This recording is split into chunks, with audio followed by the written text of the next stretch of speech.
Bridge in St. Petersburg, Florida. Look at that picture. Officials have closed the bridge as a safety precaution as conditions deteriorate. Hurricane Milton is still a Category 4 storm and is expected to make landfall tonight. Good afternoon to you. I'm Jeff Hogan.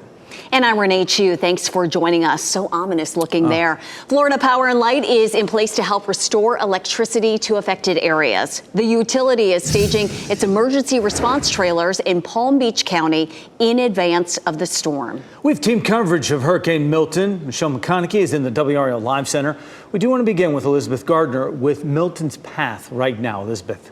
So we're watching very closely to see exactly where the center of circulation makes landfall, because in any situation that is paramount to who sees the most damage. But in this case, we're going to be talking about, is it going to make landfall in a heavily populated major city, or is it going to be down the coast a little bit where there are plenty of people, but just not quite as many? This is a look at the radar in Tampa, and boy, look at those tornadoes. I mean, really a tornado outbreak that is going on right now. A number of those tornadoes have already been confirmed. So it's a real tough situation there across sort of south central Florida. You can see that rain band that is edging toward Tampa. So that rain is getting heavier. But as we take a look at the satellite picture, you can see some real changes. Early this morning when we went on the air at 4:30, this storm was very symmetrical. It had a big area of that dark black shaded area, which is where all the strongest part of the storm is. It had a well-defined eye. And if you look over on the left side of the storm, on the west side right now, you can see it looks like it's weakening. We have strong winds that are starting to tear it apart,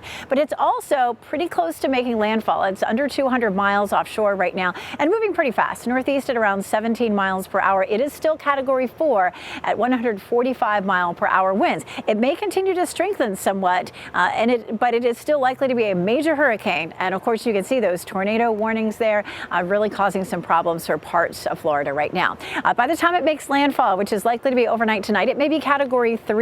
But it's still a very powerful storm, still a hurricane moving across Florida and then out into the Atlantic. It is a tropical storm eventually. So we've started to see things change just a little bit this morning.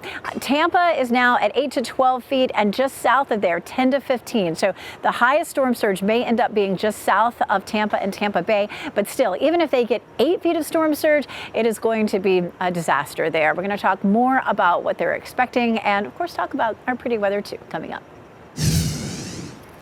And happening right now in the WRAL Live Center, severe weather already happening in the state. Look at this tornado touch down in Broward County. That's on the eastern part of Florida. That's near Fort Lauderdale. This large tornado was captured by Florida Department of Transportation. This was near I-75 along what's called Alligator Alley in Broward County. The National Weather Service said this twister was a dangerous tornado. The tornado did cross over the interstate at one point, but did not appear to impact any populated areas, not any severe damage from this tornado, which is crazy because this is a very big tornado there. Tornadoes in front, and now Hurricane Milton surging toward Florida's coast. But not everyone is evacuating. Some are not able to. Many homeowners are riding out the storm. WRAL's Chris Lovingood joins us with how the state is preparing for search and rescue operations. Chris. Well, Renee, 6,000 Florida National Guardsmen are being deployed, plus another 3,000 Guardsmen from other states. Now, as the National Guard is positioned in its place to perform any sort of search and rescue missions for Milton, people in Florida are preparing for the storm surge. In some places, that could reach up to 15 feet. About an hour ago, Florida Governor Ron DeSantis said there is still time to evacuate, but that chance is going away. As it does, the people who have decided to stay risk being exposed to potentially catastrophic conditions. We stayed last time. Let's just stay again. So here we are staying. Are we nervous? Very. Do we make the right decision? Who knows? But we also have a plan just in case. That was Michelle Gemma you just heard from there. She lives in Fort Myers, and that city was hit hard during Hurricane Ian in 2022. You'll recall that clearly. And it's slated to feel the effects of Milton as well. And though the building where she stays is hurricane resistant, it is right near the Caloosahatchee River. And that means the risk of seeing flooding is essentially guaranteed.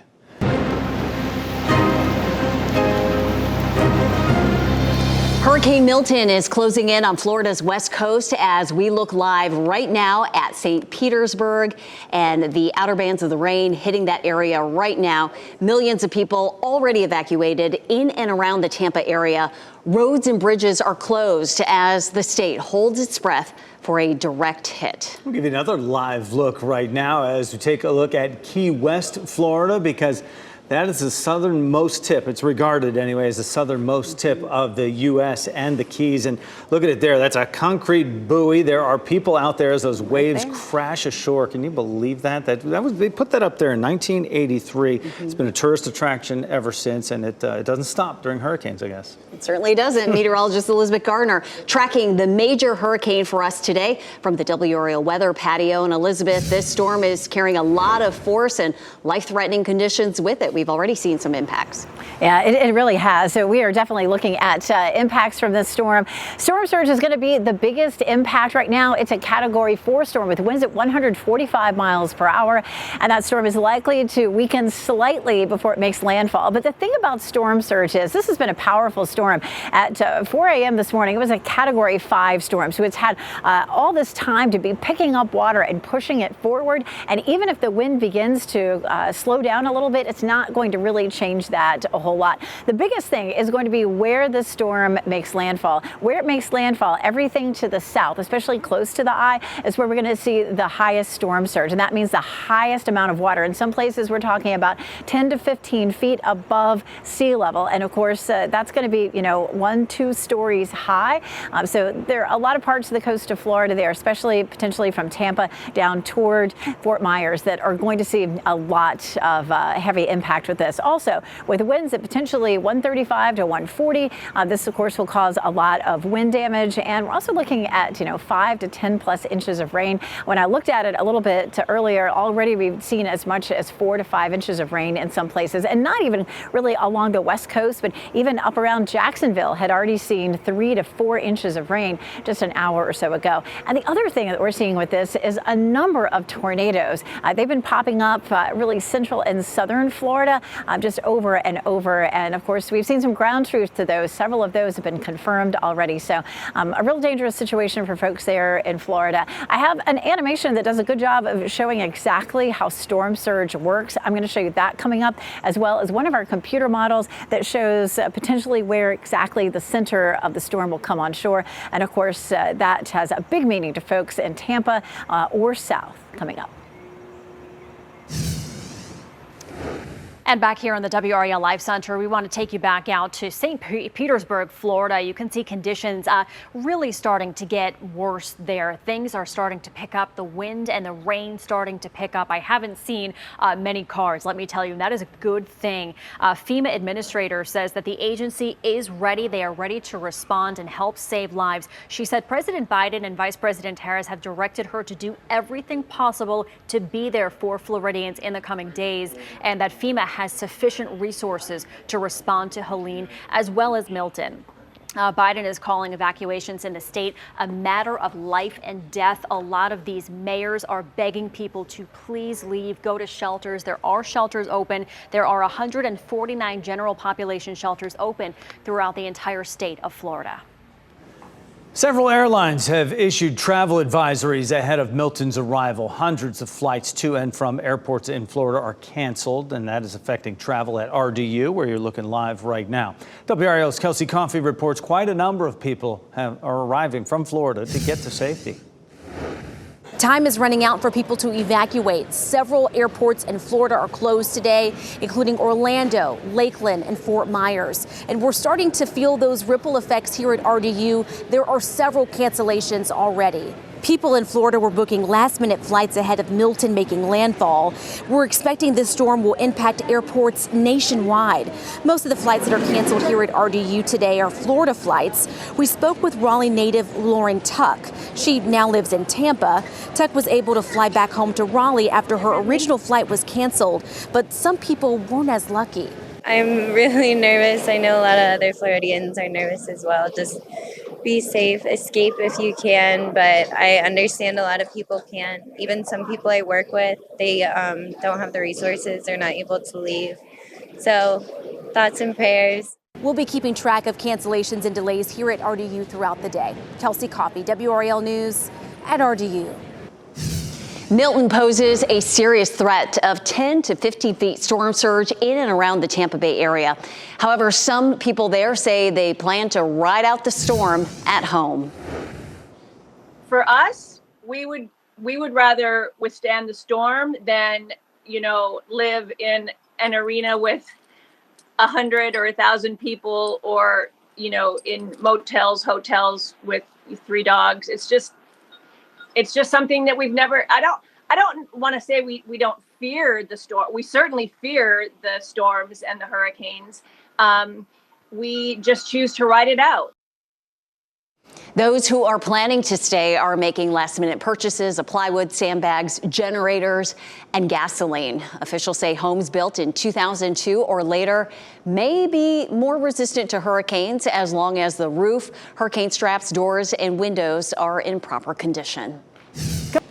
Elizabeth Gardner, let's take another lap outside to the WRAL weather patio and see what's going on and where that track of Hurricane Milton is. Yeah, before we let you go, we're going to talk about Milton one more time and then a little bit more about what you can expect heading out the door tomorrow morning, because we're going to see a cool start to the day. This is look at satellite and radar, and you can see Milton is sitting about 190 miles offshore, but it is moving pretty quickly to the northeast at about 17 to 19 miles per hour at this point. What I want you to focus on, we're going to zoom in closely, and you can see these little cells that are popping up with this rain band that's coming in and multiple tornado warnings. They started this morning at around 6 or 7 o'clock, and they just continue to form. So we have a lot of what we call supercells that have popped up here, and they are producing tornadoes. A lot of those have been confirmed tornadoes, and a lot of them there in the middle of the state. That's a fairly unpopulated area, but once you get a little closer to the coast, some of those around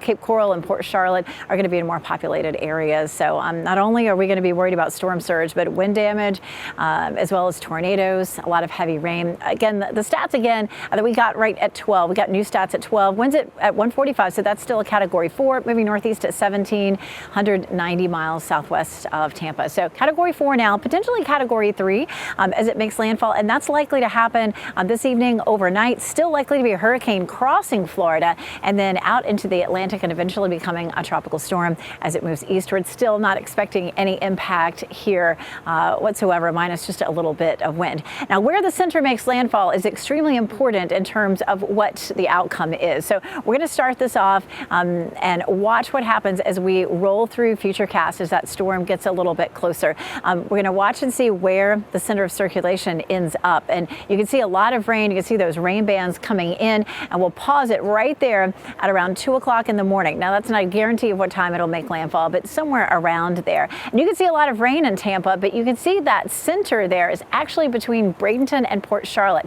So that does not encompass Tampa Bay. Tampa Bay, if the center wobbles a little bit farther to the north, we're going to see more extreme storm surge coming into Tampa Bay. But if it stays a little bit farther south, like this model is showing, it's going to be worse for Port Charlotte, Cape Coral, and folks down to the south. We don't want to forget Fort Myers. It looks like they're going to have a rough time out of the storm as well. Really, anybody from Tampa southward. But if the center comes on shore a little south of Tampa Bay, it would keep that extreme storm surge from coming into Tampa Bay. But from Tampa southward, 10 to 15 foot storm surge, and then a little farther south there, 8 to 12, and that would include Fort Myers. So what is storm surge? Storm surge is when the storm is moving across the Gulf and it's pushing all this water out ahead of it. When it comes on shore, it comes up in waves as much as 10 to 15 feet above the ground. And so that's what destroys houses and businesses and that sort of thing. What we'll see around here is almost nothing. Early next week, we might see a little sprinkle, but it will not be related to Milton. We're going to see winds here gusting tomorrow at about 20 to 25 miles per hour, mostly because of a pressure gradient and not necessarily because of Milton itself. We're looking at some increasing clouds right now. Some of those clouds are from Milton, but we're not going to see any rain out of that, but expect it to cloud up just a little bit. Our highs this afternoon will likely be in the low 70s, and we're going to see a chilly morning on Friday at around 46 degrees, 48 on Saturday morning. So we have some chilly mornings ahead in our 7-day forecast, and some mild afternoons too, mainly in the 70s. We'll be right back with your top stories.